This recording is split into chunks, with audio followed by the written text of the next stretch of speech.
And that, like I said, we don't have to have that debate right Yeah. now, unless we want to have it as an on-air debate, and then we can have. No, I don't think so. Oh, yeah, That'd be I kind of agree. funny though, just to have Yeah, people realize that we don't always get along. Like right. we don't always agree. Like we seem to agree on the air quite a bit, but we don't truly always Even our agree. disagreements are friendly, though, and I think that would be a Yeah. good lesson for Yeah. all of mankind. To be honest with you, Yes. Especially right now. Yeah, right. I think that's a true life lesson at the moment. Yeah. Welcome back to DorkDom. We're back after a short summer hiatus. The four of us sat down and got reunited, and it felt so good. We talk about our summers. We talk about custom home construction versus commercial construction. Hint, we all suffer from the same problems. We talk about the kickoff of conference season. We talk about the future. We hope you've missed us as much as we've missed you. Look for us to get back to our semi-regular-ish schedule and seeing us on the circuit. Thank you. And we're live. After a nice long pause, it's time for episode 51. Back to school with the dorks. We're also going to do a little summer recap. So just as we planned, and y'all know us so well, you know, we put a good plan out there 2 years ago when we started this thing at 50, we'd take a break and then we'd kick it back in. And if you believe that, I got a bridge to sell you next. Just look me up. How we doing, guys? How's everybody doing? Hey, let's give a little cheers to coming back. Just hold up your glasses, whatever it might be. I'm gonna start with the pixelated Travis below me. Travis, what you drinking today? Well, we were talking about sponsorship not too long ago once again, and I have my Flaviar shipment. So this first one is the Redemption Weeded Bourbon, then I'll follow it up by George Remus, one of our favorites, I believe, and I'll finish it off with Wyoming whiskey. So mixing it up a little bit tonight. Who was I it? don't You know or Trent that made me do that Wyoming whiskey? That was a good call. I don't know which one of you two. I don't.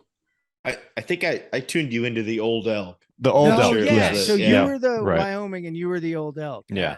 That's some good stuff. I don't know what it says about me that I'll get through 3 samples of whiskey in one taping, but I'm sure it says something.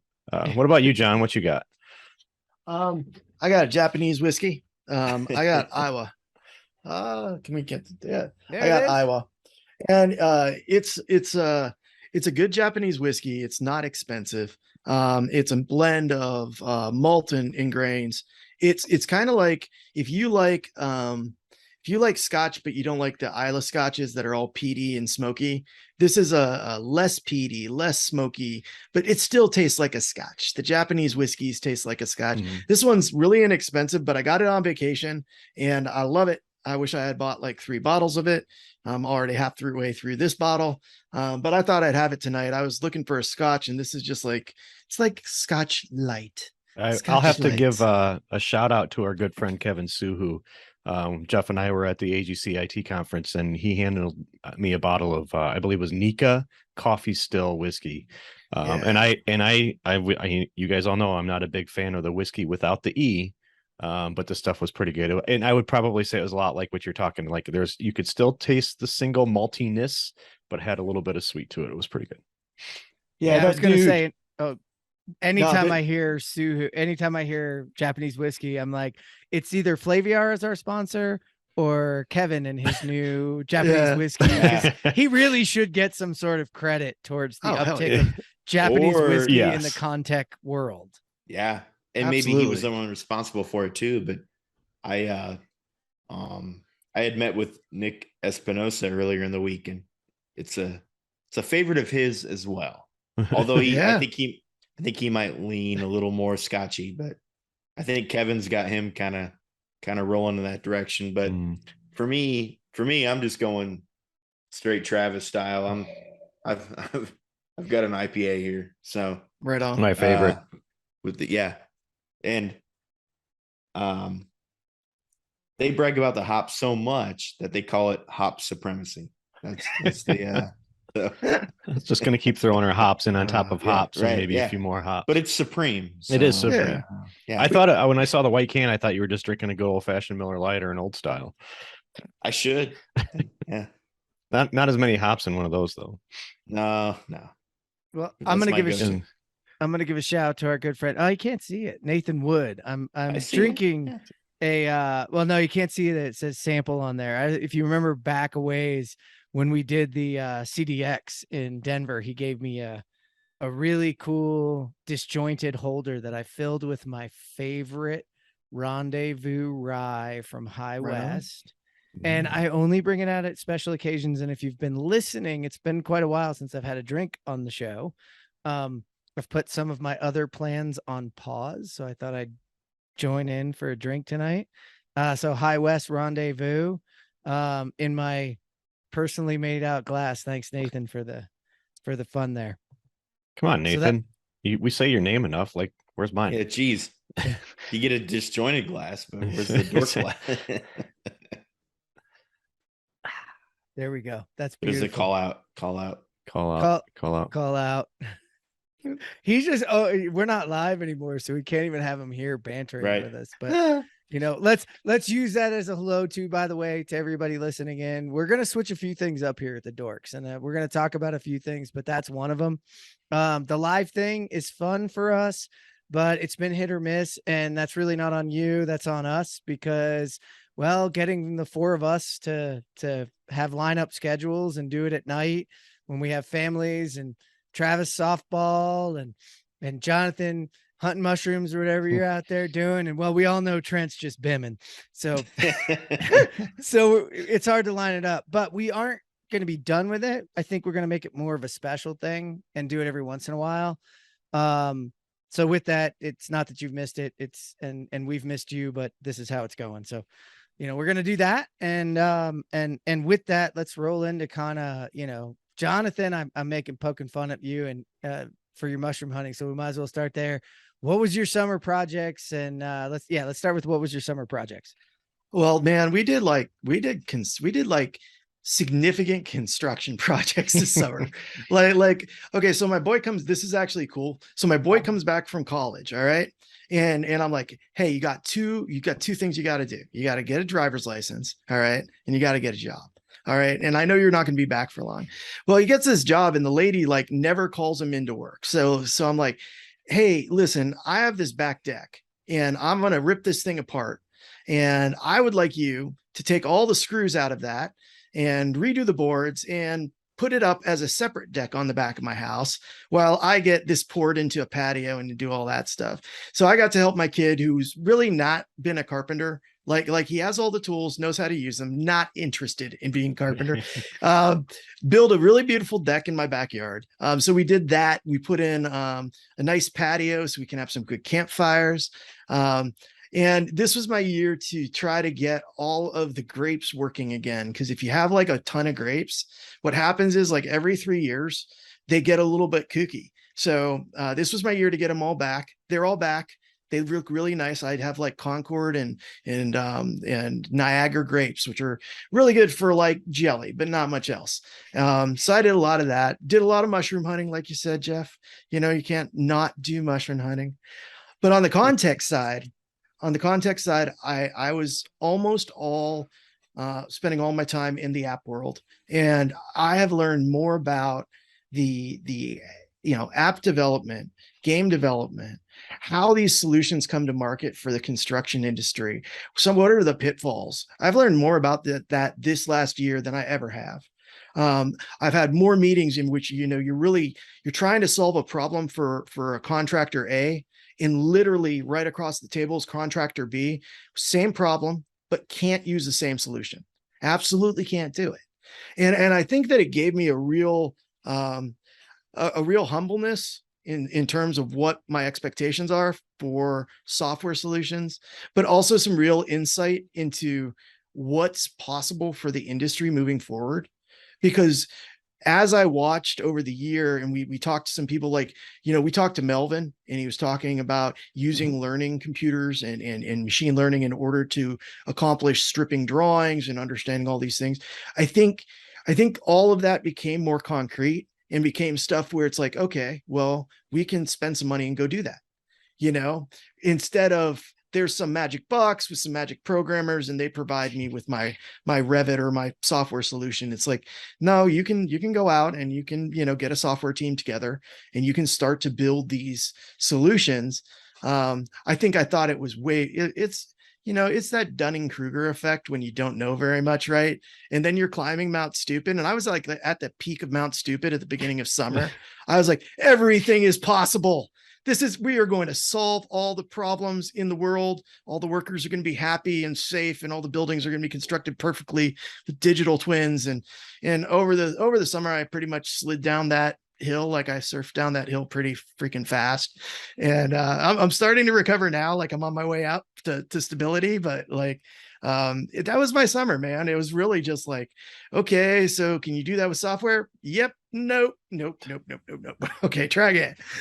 So that was it. How about you, Travis? What were you up to? Well, I was just going to say, you didn't even wave to me when you saw me at the peak of Mount Stupid, because that's pretty much where I live. Come on, like man. You didn't even stop by. Right? Come on. I might give you a little whiskey. We could have hung out a little bit. Must be a plateau if there's that many people there. Do we have a dork cabin up there? Yeah, like, probably, yes. Probably. Yeah. We ski our way down to the Valley of Despair. we fall. It's just an avalanche of despair. So my summer, I think that I've brought it up many times on the podcast, and Jeff, you alluded to it. I wrapped up two softball seasons. My daughter was in two softball leagues that I coached in. Took a couple weeks break. Did the normal. We try to get her outdoors out here. I think we did some hiking, kind of in the central Illinois area, looking for some waterfalls and stuff, and then squeezed in a softball tryout right before we left for Hawaii for vacation. I was told not to check up on softball while I was on vacation, but that wasn't happening. So luckily, Hawaii has full cell service. So even on the beach and stuff, I was texting with the assistant coaches and whatnot. But that's probably, I would say that is obviously the highlight of my summer. My wife and I, we have our 25th wedding anniversary coming up here in September, and it just kind of jived with some trips and stuff that the kids took. So we were able to get away on our own. Spent the week on Oahu, right next to the Honolulu Zoo, Waikiki Beach area. So did all the touristy things, did the luau, did the beach, did the submarine, climbed Devil's Head. Yeah, it was pretty great. And now, like kind of the way you alluded to with the back to school, now it's back in full blast. The summer is over. What about you, Trent? Man, yours sounds a lot better than mine. So not the trip thing. I'll piggyback on what John's talking about. So I'm not sure if it was discussed a lot over the past year of the show, but finally finishing the home build that I've been working on for about 15 months now. So been doing most of these casts have been from a rental property that I've been in for a while now. I know when we started the show, I had an office. We were working in there doing that. I forgave that, and we went down the road, sold that home, went into a rental, and started a build.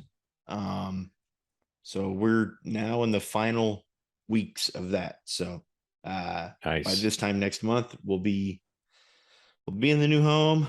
So that's a big thing. I think that's consumed a lot of my summer.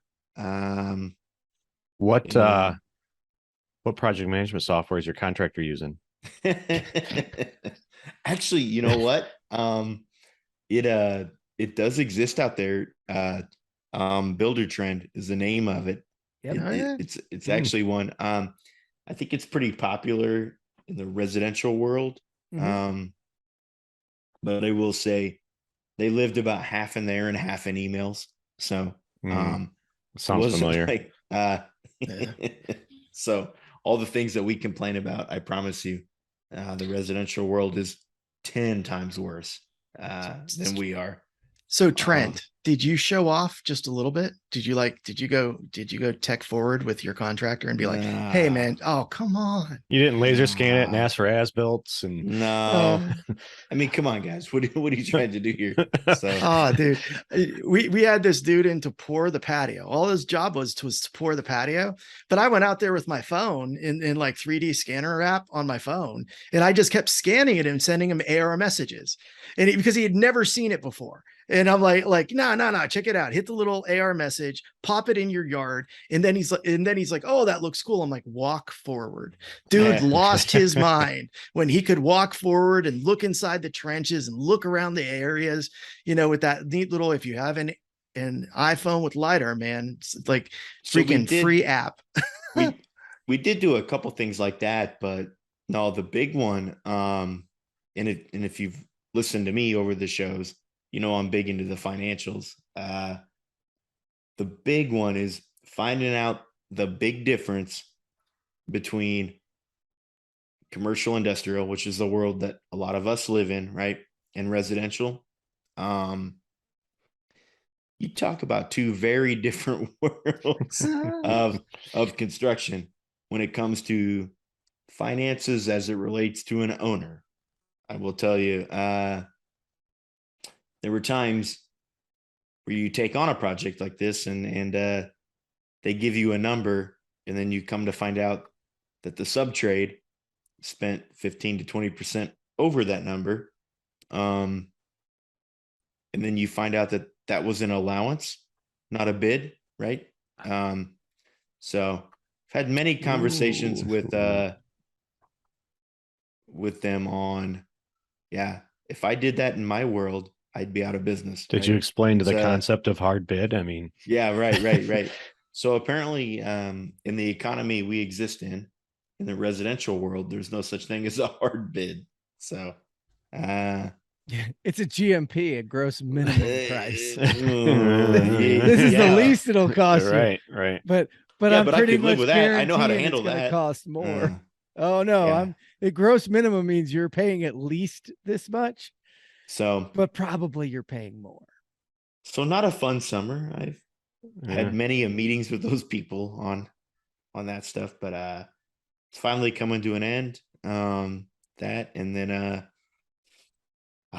Labor Day weekend's driven coming that up. car a bit, didn't you? You drove that car. Well, I was about to say Labor Day weekend's coming up. And our club race team is going to be out at Indy Motor Speedway here this weekend for the Porsche Together Fest. We're in the Sprint Challenge, so we're in the GT3 Cup division for that, and so after Wednesday, that's where I'll be probably till Sunday.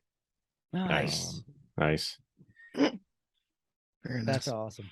So, I was reading at the end of my vacation because I'm a weirdo that reads stuff all the time, and it was about the Industrial Revolution and about estimates. Okay, on industrial stuff, they found out that they siloed their economic people and their estimators. You know why? Because escalation.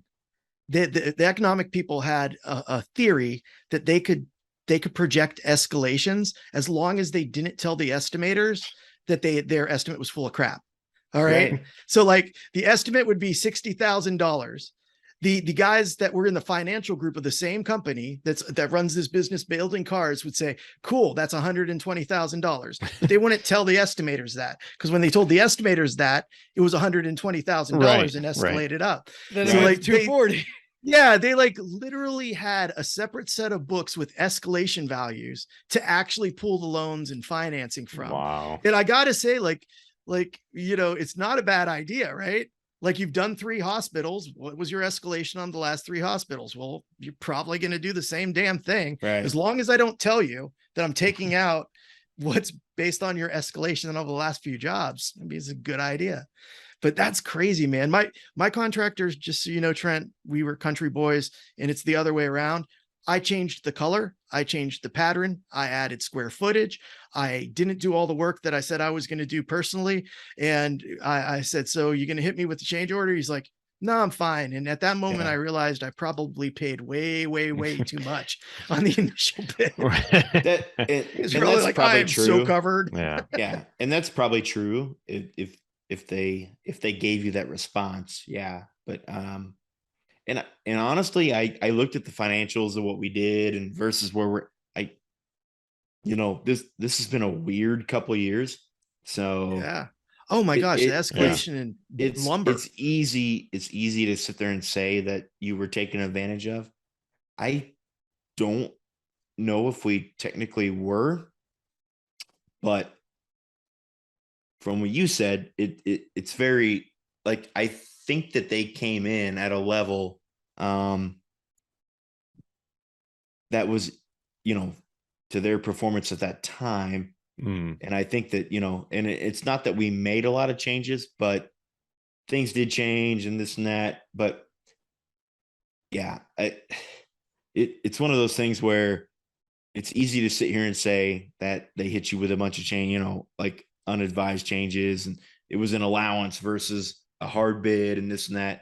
I think at the end of the day, it came out fairly decent, but the lesson was the difference in that world versus the commercial industrial world, which is like, in the commercial industrial world, I'm going to throw a bid out there, right, for an allotted amount of time, and I'm beholden to that, which in the residential world, I didn't see that really happen. So, but I think they're selling homes all over the place, right? So right. It's, and that'll probably change. So I did just see that the home values are starting to freeze and kind of go back the other direction now. So it'll be kind of interesting. Which is great for me that just built homes. That's right. Perfect timing for you. Yeah. It's time to invest in Bitcoin. Now go get your interest. Get your loan right now with the interest rate so high. Dang it. We did lock that in though. Yeah, that's good. Whatever, 16 months ago or whenever we started this.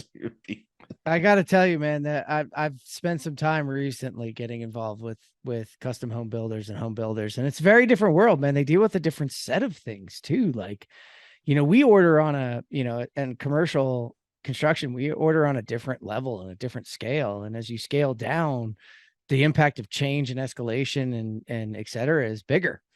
And it's kind of funny. There's really nothing in their world, as far as I can tell, that nails it. I mean, I've come across Builder Trend quite a few times. Good stuff. Yeah. Solves certain issues, does certain things, but they used it half the time, right? So it was,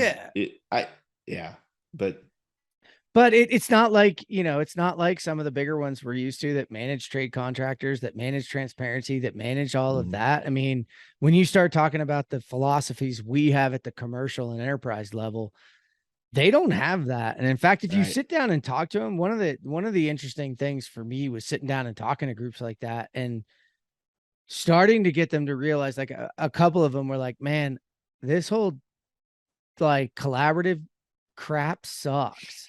They're like, I just want designers to build things, right? To like design them, flush it out so I can freaking go back to building it. And you have to sit down and talk to them and be like, okay, I get that. However, really think through what you're saying to me. And aren't you the master of building it? And isn't there a lot of what that they need to know that they're never gonna know? And he's like, or they'd be like, oh yeah, you're kind of right. I'm like, well, so if you're forced into that front edge of the sword, then get smarter on that side and help yourselves and your customers and make it go faster and better and make the outcome better. It's one thing, like you said, Trent, I don't know if I was being taken and even you said and then Jonathan, you were like, well, I had a good old boy who was helping me. Wait a minute. Well, Jeff. So honestly, like some of the philosophies we've learned at the enterprise and commercial level, will trickle down to there. And honestly, certain things in our industry won't change until that happens, but it's an education curve too.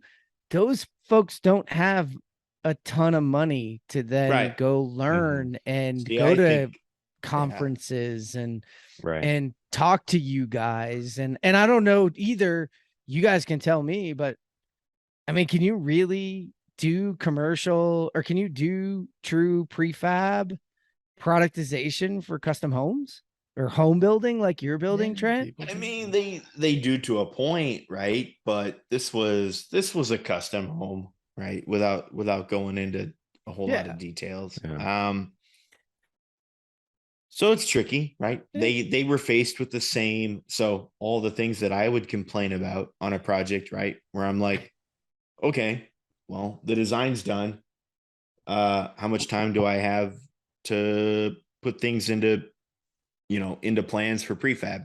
Be like, well, like a week, right? I think all the things still happen. So I kind of put myself in the owner's shoes, being the buyer of a home, like a custom built home. And so I took it at that level and kind of gave them the benefit of the doubt in some ways. And I think that,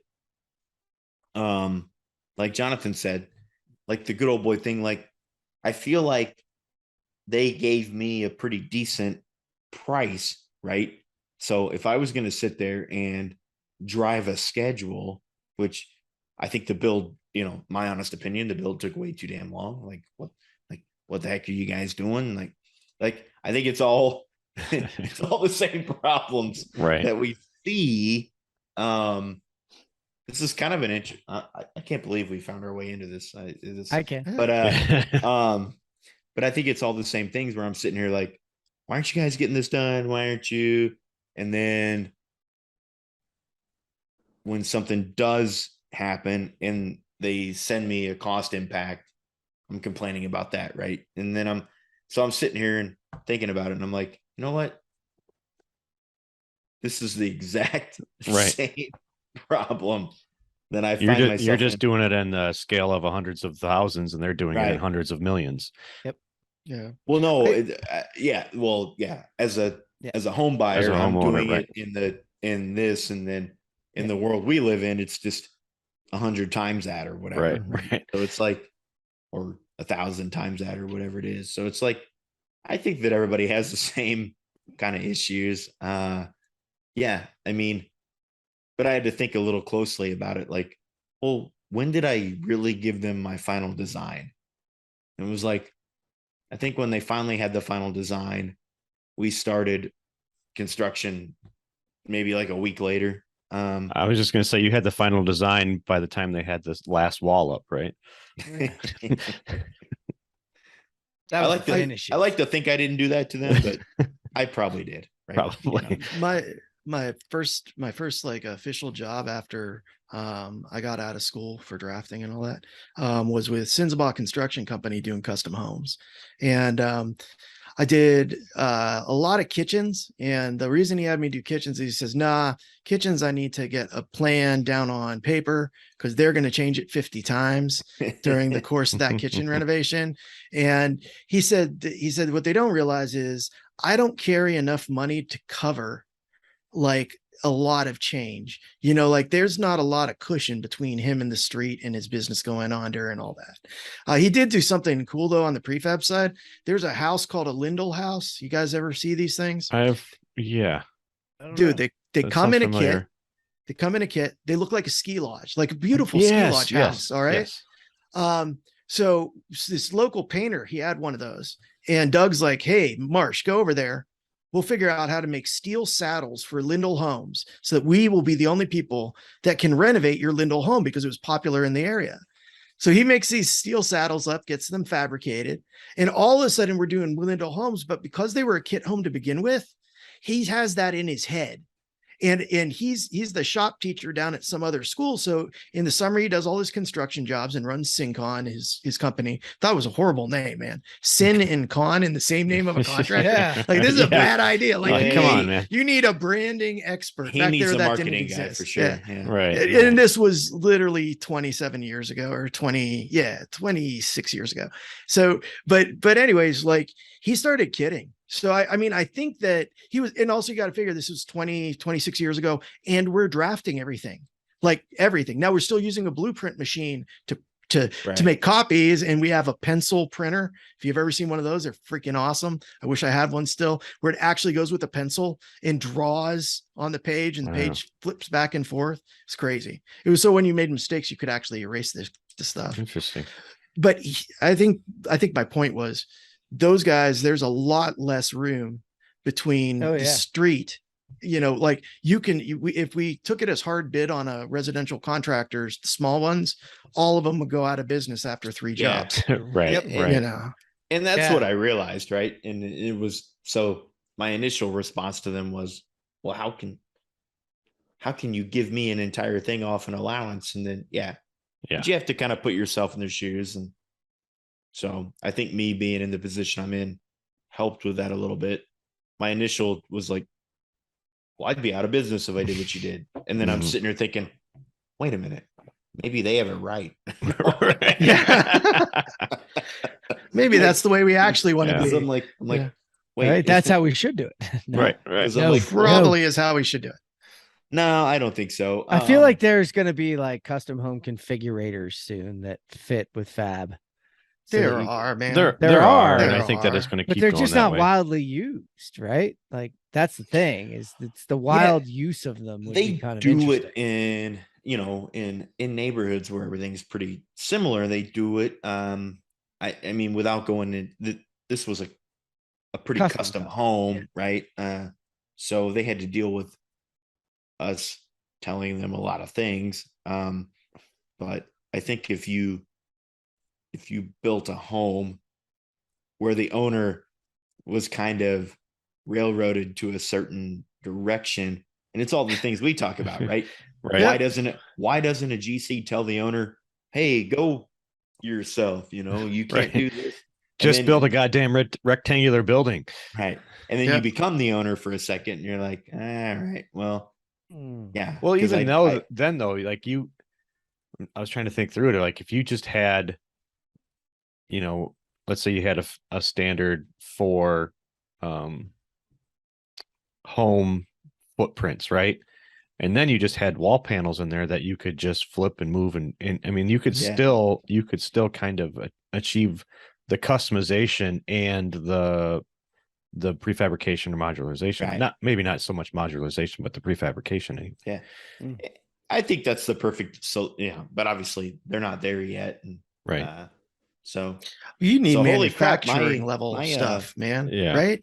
You need manufacturing level stuff in areas. So like you move to Erie, you set up a home manufacturing where you're manufacturing 80% of the house, and then you have contractors that finish off the rest of it.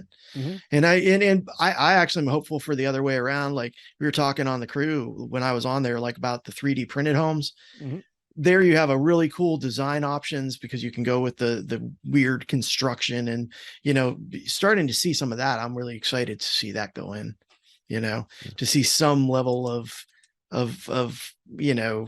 new construction. Because right now, man, most residential homes are what, they're 2x4, 2x6 construction, right? Like 99% of them are wood construction, and they're all built kind of the same way.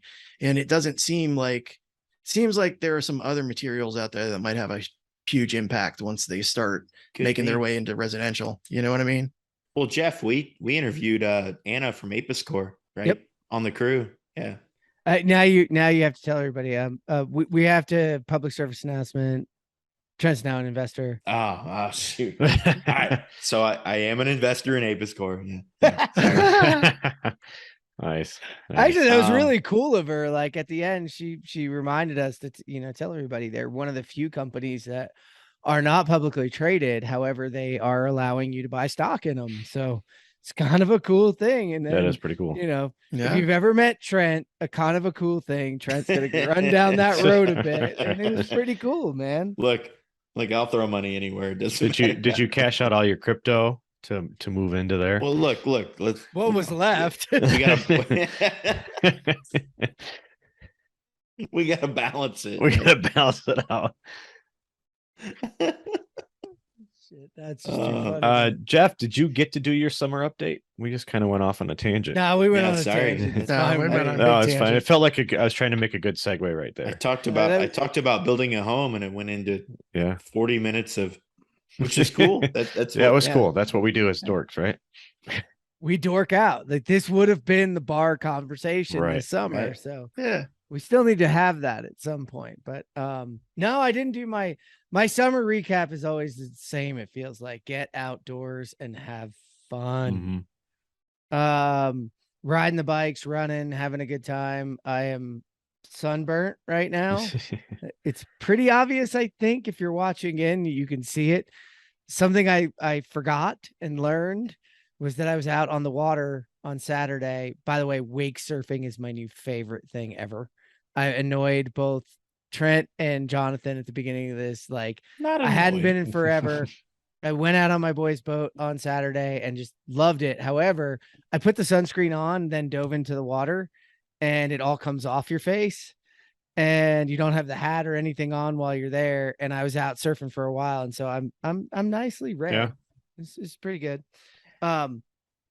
No, I mean, this summer, getting back to conferences too, from a business perspective, getting back out, seeing people interacting, just getting back to, it feels like closer to where we were, for me, that's been the fun. And then, business wise with the crew, I mean, taking over and hosting the crew, you heard both Trent and Jonathan talk about it. They were on as co-hosts with me now. So to have the crew in my hands. Yeah. Yeah. And so Travis, talk a little about that. Suhu. Yeah. So there's a new direction there, right? Yeah. So the content crew, James, I mean, he's not gone, but he's bowed out for the better part. We'll bring him back on every once in a while, but it's now in my hands, and we're really I'm thinking through what to do with it, but also I think widening the group. So all three of you have been on now to play some role or another. I mean, I think all technically co-hosting. And even more. I mean, we had Jacob Delbora on. I had Ariel Castillo on. And they're all going to turn into co-hosts. I think one of the things, me, I'm all about democratization and spreading it. And there was too much for all of us to do, but there was still so much to do. I mean, we can be frank, there was an opportunity where it ended.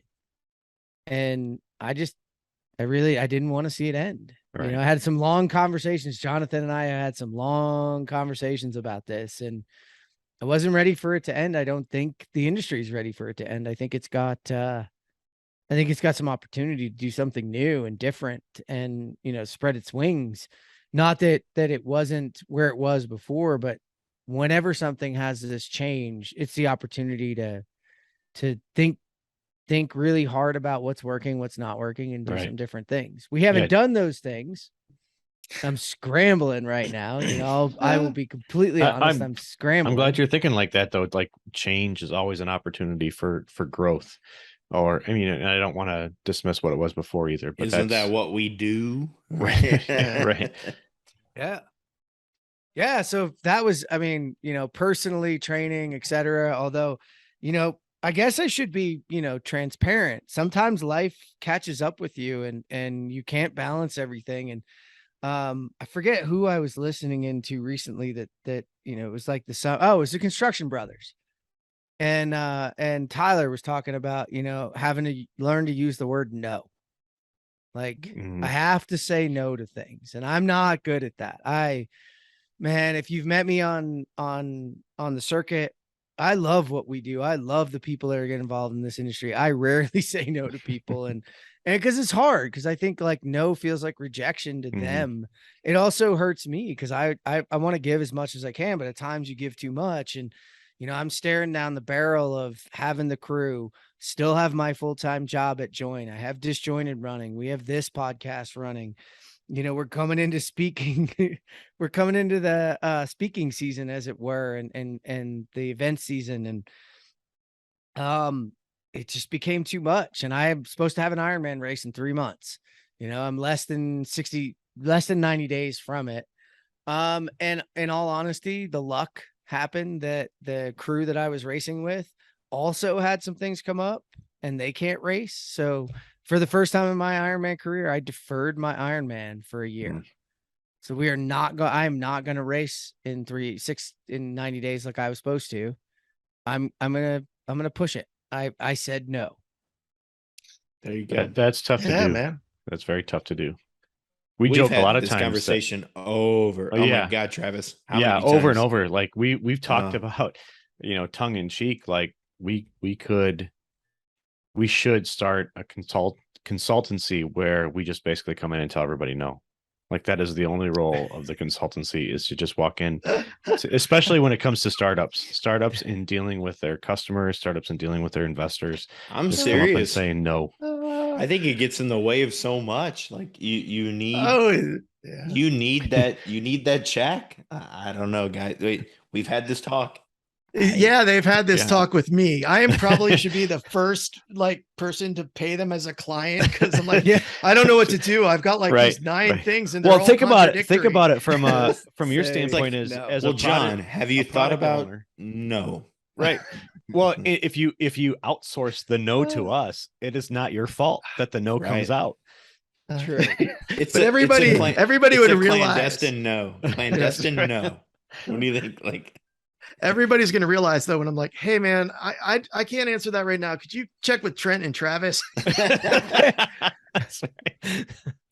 that's a no. That's a no. That's a no. wait, we said clandestine. Right. You're not right. You're not allowed to tell me that you hired us. Yeah, you're not allowed to say who said no. No, But what's important is you should say no. Right? No, Yeah, I mean, like it's tough, man, and it is hard. And we have so many opportunities at every corner for the industry. I don't mean that for me in particular or just me as a person, but just there's so many opportunities. You meet so many incredible people. I'm amazed at who's coming into the industry. I think that the future's so damn bright, and I just want to say yes, and sometimes you just gotta say no. So that was an interesting one for me, and that was literally only Friday night that I said no. And I will be completely frank that Friday night I slept better than I have in months.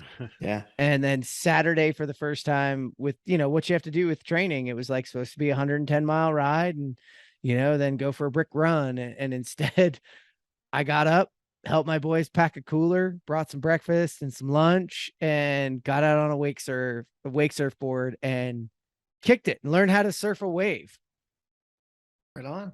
And thought, this is awesome. Like, I needed that. So look what no did for you. That's right. Yeah. What can the power of no no do for you? And look, it's not about a no mindset, right?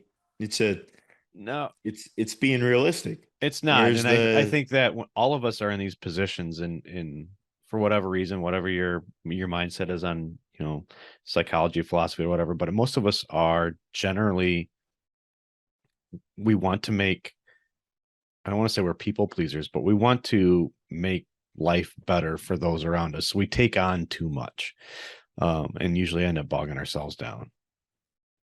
Yeah. But something gets robbed, right? Yeah. I mean, and to that point, one of the focuses that I've wanted to have is this opportunity with the crew in front of me. And how do I really take what was so critical to the industry, I think, as a building block to what it was, and definitely, and innovate it enough and stay true to its roots, but make it something new. And like I said, I'm not done with it yet. I'm still in the scramble mode while I get the other things figured out. So if anybody's listening in and has heard the scramble, but I will be honest, in the scramble too, I've just found some cool people to come on. I'm even more inspired by the people that are out there and that you meet on the road, and they lean in and they're like, let us know what you need. We can help you. I mean, so yeah, I think there's a ton of opportunity on that side of things. And that was my summer. And it's not the summer of no. I'm not saying no to everything. The summer of no. I got to bring up no. Look, we're not saying that. No, right. It's not. Right.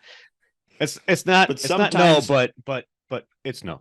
Yeah, but I'll be sending that check to Travis and Trent, and if you get pushed towards, you guys need a cool name though. Like, look, Here we have Some- Bacchus and Shanker. They're the like Sometimes ambulance no. chasers. We need Sometimes you no guys is have the a cool answer. name. Right. Come on. I mean, like, hey, you got to pick. Yeah. Well, Like kind of you back just come to up your with an acronym like sometimes no SN Consulting, and then I'm like talk to SN. They'll come up with it. I already have our logo. Sometimes no. I already have our logo. It's little K, big N-O, little W. No. We know how to do Perfect. business. I like it. Drop the K, drop the W. Welcome to our business. What is it like? Those who know Those who know can say no. $1 million idea right there. Okay. You just gave it away. By the way, like Yeah, next I know, week, right? somebody's gonna do that, Right. and No, then cut- we're gonna be like, wait, Cut the show. Yeah, Cut the show. that's right. that was. Isn't there a stamp on the time? If they do that after, you better pay Right. this group Right. I got a like lawyer. just a He's- bottle of whiskey a month. is all Copyright. we With my ask. little C, my He's copyright watching. right there. Yeah. No, it's kind of funny that we are talking about no in the end of summer, and Jeff, you brought up going back to events, and I don't know about anybody else out there, but obviously I think a lot of people are talking about quiet quitting and the great resignation and work-life balance. Point. Like going back to all these events, which I love, I absolutely love. I am, and I don't want to say struggling, but it's like it takes me a little bit more to decide to go on the road now. So I might have to pull a few more no's out of my pocket. Right. Well, there's also more going on. I think there's a lot of companies that have come back and said there's a space rush here. Yeah, there's a rush. Yeah. I've had to say no to a bunch of stuff. I've had I've made the mistake of saying yes to a couple things that I had to call back to people after the fact and be like, there's just no way I'm going to get to this. I didn't realize what was there. And, so I think it's really important. And I think part of that's coming out of COVID. Don't you guys like part of that is just that recovery period of, I have done anything in a long time. I want to do everything. Yes. All at once. Yeah. Well, There's a about rush to that excitement. Yeah. Think about that. You went through a period and then it's like things did a little and then like there's this surge and you're like, I'm gonna take on everything. And then we used to joke about conference season. Conference season is upon us, which it is now, but you kind of had meetings and a few events kind of spaced throughout the year. Well, but now I'm looking at like 6 or 7 trips possibly in the next 3 months. Yep. It feels sudden. It feels sudden, but 5 or 6 years ago, that was just the way we did it. Yeah. Yeah.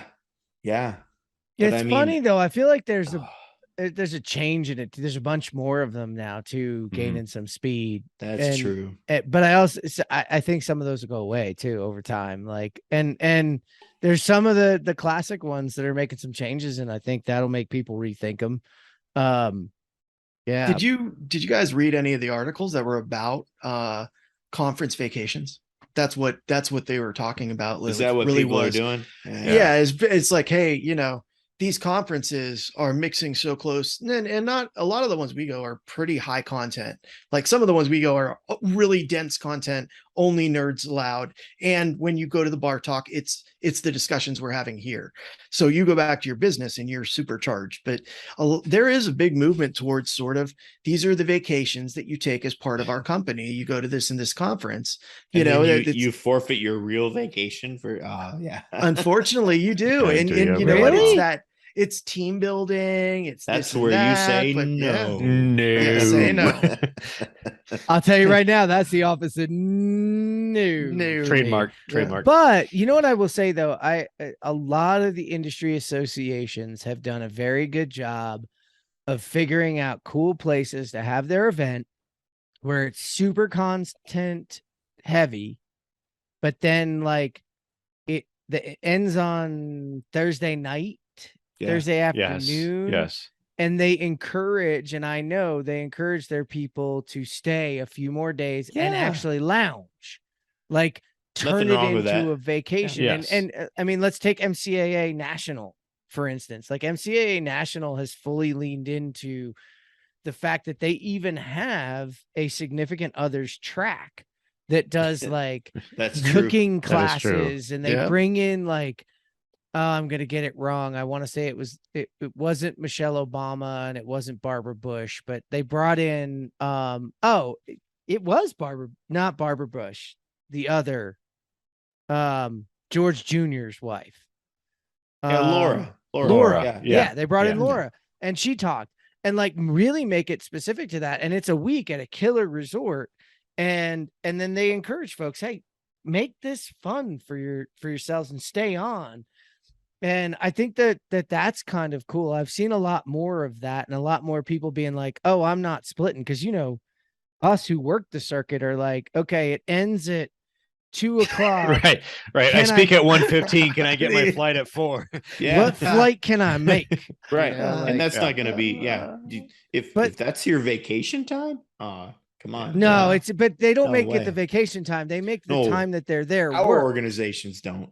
Right. Well, and even a lot of the other ones, they don't make it that. It's the extra time after. You're like, you take that Friday off. Yeah. And you're there. And usually the hotels and whatnot offer this like great rate, because you just paid way more than rack for your days while you were there with the conference. Yeah. Right. And they're like, hey, if you've noticed, it's like, hey, are you here for XYZ? Extend on a few extra days. And I'm like, dang, that would be fun. And from that perspective, I think there's something to, and I think in the Great Resignation, organizations have to lean into things like that. That would be a cool perk to be like, look, your travel and entertainment ends on Friday, but we'll extend your stay through Sunday, your hotel. Mm-hmm. I think they're great perks. I think the article was toning in on the fact that there's companies now targeting this. So like there's companies like, we're going to be a conference creation company. We know nothing about your industry. We know nothing about the people there, but we're going to create conferences for your industry. And we have a plan to do so. Could I name one out loud? Yeah, you probably shouldn't do that. But you could here on the Dorks. We wouldn't lose funding because there is none. Check the Slack. No, but I think that's like, I mean, that's a problem for congestion. You know what I mean? That can cause congestion pretty fast. Yeah. And I think that's what I'm afraid of is, you have some of these, MEP Force was one of that wasn't like a major conference, but that was a major conference. Mm-hmm. Like that was one that I really, really liked. Every for time a certain demographic, right? Right. Yeah. But the reason it was on, I think they're still planned for November. When I checked their website, I haven't seen any sort of official. But it's physical again? Or I believe so. I believe it's in San Antonio. I think it's physical. Yeah. But the thing was, it was the content of that conference that brought you there. Right. Like you could say MEP Force and it's happening in, Podunk, Idaho. And I would have been like, yeah, I still got to go. Right. Because pretty much keeping my company ahead of the game is going to be that, but it's going to be tougher with like companies that are out there that are just like, we'll just grab whoever we think the good speakers are. And we're going to grab speakers from other industries that don't know anything about this. Hey, these people, they don't have enough speakers that are heavily emotional. Let's get some emotional speakers up here. Right. That's a little concerning. I mean, maybe it's just the new normal. Well, I will devil's advocate you a little bit, John. I agree with you a lot. That you want to go somewhere where there's a lot of people who are knowledgeable in what you're looking for. But I think the advocate to that is I don't mind a little bit of the differential there. Like I kind of like that there's people that maybe don't know what I know. I guess like if I went to a conference of everybody that knew what I knew, wouldn't I just talk to myself? See, I go there and everybody blows me away though, Trent. Like, like they're going, holy crap, really? You got that to work? How did you get that to work? That's like, look, this is I'm actually not disagreeing with you. Yeah, no, I totally get you. I get you. I'm trying to, I think one of the things I like diversity is good. Some of those other conferences is like, well, maybe this guy has no idea what I do, but well, let's hear what he has to say. I think that it speaks to people kind of reevaluating and evaluating, like putting different values on it, because I think that I think a lot of us in this, we were required to come back with bullet points. We were required to come back with lessons learned. We were required to come back with whatever. And I think that I just went through this experience with a group that we took to a conference, and I, a little bit, shame on me. I kind of took the wrong group of people to a certain conference. But it did two things. It exposed them to hopefully some new ideas of things that are going on throughout the industry. And two, the networking still happened. Like there was still people out there that did something similar, or might end up connected to our company in some way. And I think that, yes, I obviously, from a company's benefit standpoint, they're still going to want to go to conferences with rich content. But I do hope that coming out of a pandemic, when we were forced to be away from each other, they understand like there is still real, true value in making these human connections. I would go, if you go to AU, I probably learned just as much from the manufacturers people there and the movie people there and some of those other things. I love the diversity of people. I think the thing that, I think the only thing that worries me is I'm going to have to say no to too many damn conferences. Yeah. I mean, at the end of the day, I'm going to say no agree. to too many damn conferences, and I'm going to be like, damn it.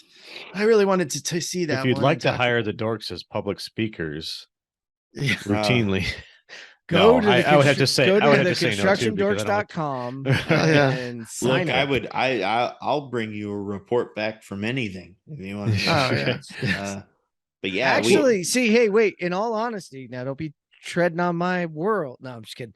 That's what Travis and I did with Kevin Suhu, was to do a recap of the AGC IT forum. I think one of the things that people can't do, and I'm lucky that as an evangelist for Join, this is my job, is to go out and be at those conferences and be a speaker. And sometimes we have booths, sometimes we don't, but it is my job to be there, is to bring the crew as a recap facility, I don't want to call it a prevention of FOMO, but like, it is what it is. We've been that for news for years.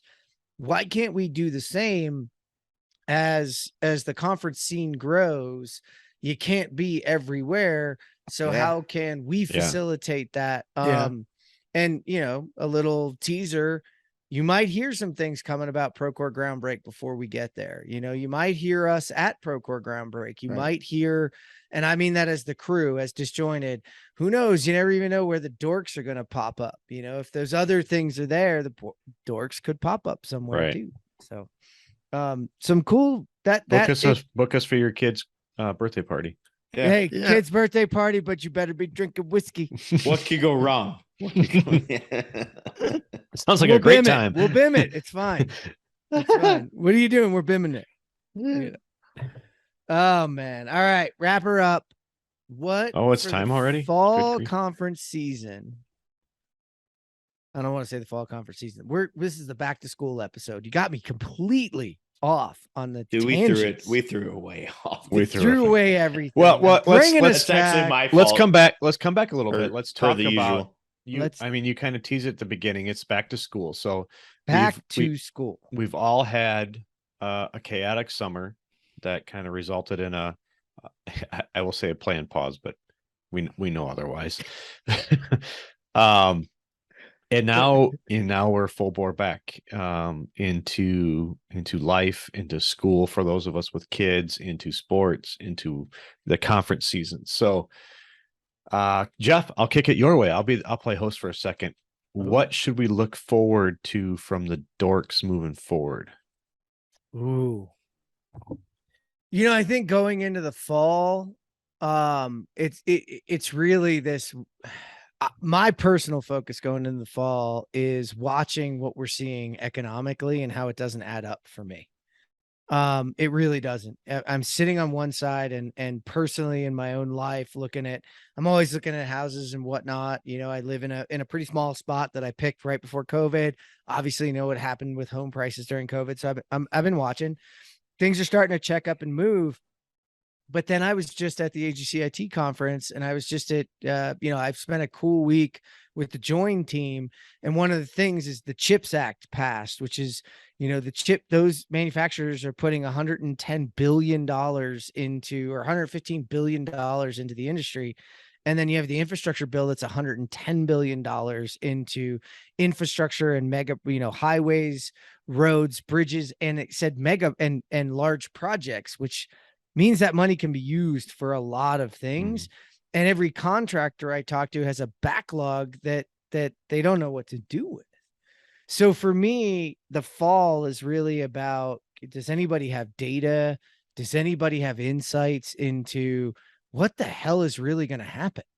And are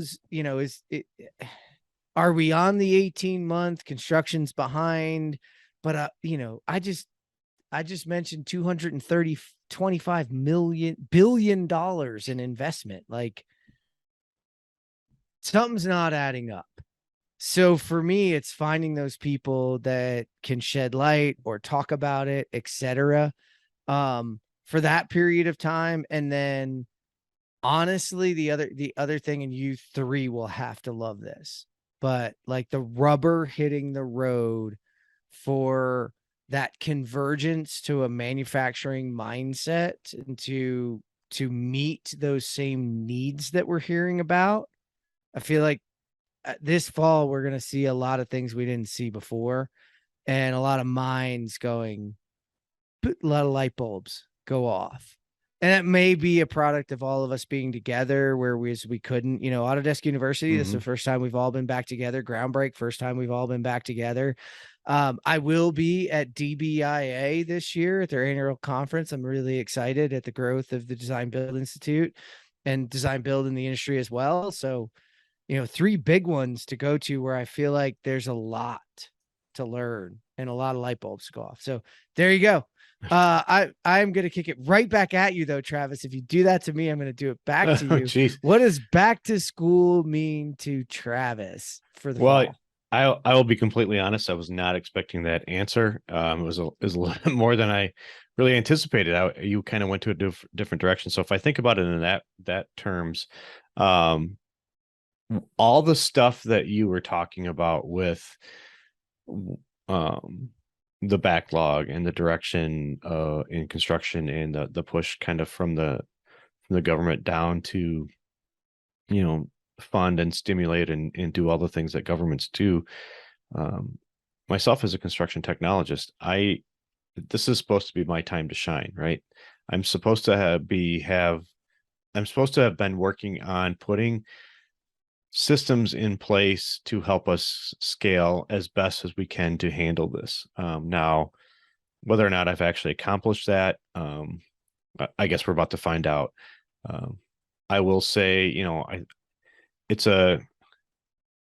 professionally, I'd be a little bit vulnerable here. I'm a little scared, just because it's not so much that the technology is not out there. Alex Belkafor and I were talking about this both at the AGCIT and the Advancing Contact. Like, most of these technology conferences lately, the technology discussion kind of devolves after 10 or 15 minutes into a process and what's wrong with the industry. So whether or not I have helped build my company up to choose the right technologies in our stack to scale, obviously that for me professionally, that says a lot about my success. But if I can't influence process and the way we do things, I could have, what's Benham say, I could just help us fail faster. So, I'm not trying to be doom and gloom on myself. I do think that we're going to we're a great company. We're going to do everything just fine, be all right. But it's like, could I have done better? So, that's the kind of things I'm watching. And then hopefully as the contact mixer with my DJ board, I'll just pull the right sliders and we can work our way through it. Trent, you got an answer for that question? Wish I had the answer. Those are similar fears, right? I mean, you react as you're trained. I hope that we had the time to train the guys enough, because where we're sitting right now, the work is flying in. So it's kind of rubber meets the road at the moment. So you hope it works out. Yeah. And it says a lot about people like me and you, Travis, doesn't it? When you get to see how it happens. I'm also going to work hard for the audience as a dork to see what the future is going to look like. I do have a little bit of an insight to some of the backlog. It looks like the next couple years of construction are going to be crazy here in the States. You know, it's hard to say past that, but yeah, I mean, hopefully your organizations took the time to figure out how to handle that, and we're gonna try and kind of let you know where we're at with all that. And what Travis said is perfect. Like we're gonna find out. We're gonna find out we're finding out real damn quick. We're gonna find out just how well we did. Yeah. Yeah, I agree. John? I told you I came off the last, so I hadn't had a vacation in like 2 years. So I came off that vacation, and what always happens is the last couple of days I want to read something new. And I was with Jeff in that I saw the money coming in, and I realized that we're going to go through what is an industrial revolution within construction. So I was like, there's tons of stuff written on in the industrial revolution, especially on a guy named Taylor who did this process management nightmare that was called scientific management that's still being taught by schools. And there was Fordism and there's all these things that happened management wise in the industrial revolution. And so I've been reading about those. And the reason I'm reading about them is because during the industrial revolution, the thing that they lost first was the workers. They totally botched that. And when you look at the people that construct, these are not assembly line workers at all. They're not going to be happy. Yeah. Like they're not going to stay. They're going to see that and take off. Right. And so I've been reading the histories. And if you guys are at all interested, there's a book called Strategy by Freeman. Just go straight to the back couple chapters. That's all about the Industrial Revolution and markets and how basically management was done and how silly and it repeats a lot of the mistakes we're making. So I think in my mind, because I teach a lot of process, I was reading it because I'm like, okay, what can I learn from the Industrial Revolution? I learned a bunch of stuff already. And I think this year, what I'm going to do is focus on that. Like even just the historical part, and I'm not even a history buff, but like we had an Industrial Revolution and we botched it. And we had, I think it highlights a lot when you say the mistakes we're making. That really stuck out to me. So can we award point of the day? That's right. Ding ding ding. John gets point of the day. He gets point of the day. It's perfect. Yeah. Like, but these people are getting their craft taken away from them, right? Right. How do we? Yeah, that's not going to work. Yeah. Somebody on LinkedIn, they wrote this thing and they're like, hey, how do you train people? And this guy, I think his name's Jonathan Marshall. I actually got his name right, I think. And he's like, hey, I don't mean to be rude, but I think it's the worker. And I'm like, hell yes, it's the worker. The worker's been training the management above them. They've been training the journeymen below them. They've been training the other people beside them, their brothers. And that happened right before the Industrial Revolution when it took engineering skills to build a car. And then Ford came along and said, you don't need engineering skills. We're going to build the same thing every time. And all those people went and did something else because there's other things to do. Right. Like creative people will go find other things to do. I've never seen more creative people. So anyways, people that are listeners, go ahead and read Atlas Shrugged. Maybe not Atlas Shrugged. Oh, wow. Yeah. But or histories. There's like a bunch of books that kind of talk about this though, right? No. And most of them are written around the time of the Industrial Revolution. We brought it up several times they all kind of blend together, but they said the same thing about ATMs. They said the same thing about automated checkouts. Like, and ultimately, they end up creating new jobs. more jobs. And that's really hard but that's really hard for the person who has done the bank teller job for 20 years of their life, for them to kind of wrap their mind around that. You replacing what I do with 60% of my day, say, is going to create 4 new jobs. But to your point, like, we don't listen to history, but in this case, we do know that history repeats itself. So it'll be interesting to see, man. Yeah. One last thing, Jeff, I brought it up on the content crew when we talked. I really do think that this industry in particular, if we want to take technology forward, we have to do something about building a digital bill of rights for the people that are within the industry, because we're getting technology that's way too intrusive. We're getting technology that's really starting to cause major problems. And again, all the talented people look at the industry and they say, oh, you're scrutinizing that industry. I'll work in gaming. I'll go work in gaming. I'll go build something else. And we can't do that. Like, we're scaring away people before they get here. And this is an awesome field. You get to build stuff. You get to use the latest in tech. This is a tremendous field. But if we end up, pulling what GE did, or General Motors, sorry, and Ford and all them did, we could really punt. And I don't want to see that happen. That's what I'm doing this fall, is to try to read about all that stuff. And if you know anything about that and want to come on a podcast, we have many podcasts for you. So, like, if you're a leader, if you're an executive, which we usually don't have on, but you think you've got moving your company into industrialized construction down, like, Bob or some of these other people that are really passionate about that, man, we'd love to talk to you.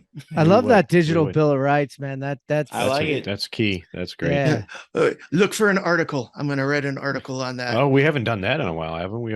We need to write stuff, man. All right. I talk a lot of junk. I don't write junk. You talk junk. So you talk good. That's it. I was just going to say, kind of the impetus for my original question was, like, the Construction Dorks as a podcast moving forward. I think we realized that the struggle of a live event, as Jeff alluded to, getting us all on the same page. So we talked about it before in the past. I think that you might start seeing 2 dorks at a time. You might start seeing a dork and another co-host, much like Jeff's doing with the crew, which I think is a great idea. I think that in order to stay on our semi sort of regular schedule of every other week, we're just probably going to have to move in that direction as events open up, as like Trent was saying, with the volume of construction increasing. Like, we're busy people. So hopefully our audience understands that. You're probably going to get this podcast on a Tuesday or Wednesday as opposed to the normal Friday like we would normally do. I think, Jeff, you've probably started to do that with the crew already. I don't think it's an every Friday release anymore. So just kind of we'll get back on that with the crew, but I think on this one, it's a little bit more fluid would be the word. Right. But the other thing I would lots of say fluids. Too, lots of fluids in general. I would say to everyone listening, something it's been near and dear to our hearts since we started this thing it is the 4 of us that started the show, but the Dorks movement was started by a much larger group of people, and we're just the stewards. I would agree. So if you're listening in and you have a friend that has a dork out, remember, we have some simple rules that we've always followed, and I wouldn't say we have a Dorks Bill of Rights yet, but we probably should create one at some point. But look, it's not about, you can talk about technologies, you can talk about vendors here and there, but we never wanted this thing to be a sales pitch. I think it's one of the reasons we've all done the things the way we've done. But if you're listening and you believe in that, and you believe you have somebody that wants to come on, grab one of us. We'll most likely set you up, send you out, and let you go. I mean, hell, we're a mature audience, so you can't overswear when you're on here. And if people don't like it, we'll skip it, and you might not get asked back to do another one. If you're awesome, you probably get asked back. Like, also lean in as a movement, as a dork. If you're out there, we're looking for you too, because we can't do this ourselves forever either. At some point, all of us will want to ride off into the sunset, and I don't think any of us want the construction dorks as a whole to ever pass on. And I don't mean that now. I mean in a long, long time. No, that's a great point. I saw DJ Phipps, the coiner of the construction dorks moniker, last week in Chicago, and he probably pointed out an easily a half dozen people that should be on the show. So there's definitely a movement out there. And it's a little bit humbling to see them being embarrassed to think that they should be part of that, the crowd. And to that I say, look at us. We're a bunch of jackasses. What does it even mean? So yeah, I completely agree with you. Definitely reach out. Let's just keep the movement going. Yeah, let's keep it going, guys. I mean, and Jonathan, Trent, any Travis and I got on our high horses. Any high horses at the end here? No, I might add that, like, I've always thought that the guests might not realize that when we're having them on, it's because we think we're fans of them. Quite literally, almost every guest we've ever had, we're like fans of, and we talk about you behind your back in a positive way. Like, hey, do we think we can get them on? Are they going to come on? Is it possible that they would, it's like, should we worry that we're going to say something wrong when they're on? So we want everyone to come on. And I guarantee you, I think everybody agree. The discussions that we've had with people that are a BIM operator and a president are just as good discussions across the board. Like, you do not, if you're sitting there and your job is to do BIM every hour of every day, I'm sorry for you, but you should come on and talk to us because that's what we like talking about. I mean, you're every bit as welcome here as the CEOs. We don't have them on anyway. That was perfect. Seriously. All right. Yeah, I was going to say that just to follow up, like, the whole humble or whatever, like, I think you don't understand the mindset of, we try to be good managers, and good managers have people that are smarter than them surrounding them. Like, I get 100% guarantee everybody that we've had on the podcast is smarter than me. And I want to keep that going. Well, that's a given. But... Yeah, for sure. Unless you drink IPAs. Who does that? We'll argue amongst ourselves, but that's our own problem. No, we really do, though. Like John said, we sit there and talk about people, and we're like, do you think they would do it? Do you think? Right. Yeah. Look, sure. Well, bring the noise. Come on. Hit us up somehow. You can find us all some way. We're all on the LinkedIn thingy. You can go to constructiondorks.com, fill something out somewhere. Let us know. Get in touch with us. It has always been a pleasure and an absolute privilege to be able to do this, especially with the three of you. We can argue over who's the dumbest one in the room, but I am definitely the dumbest one in the room. So I'll take that here. And with that, I will say this has been episode 51, coming back after a pause, back to school with the dorks. And I think you just got schooled. Bam. And we're out.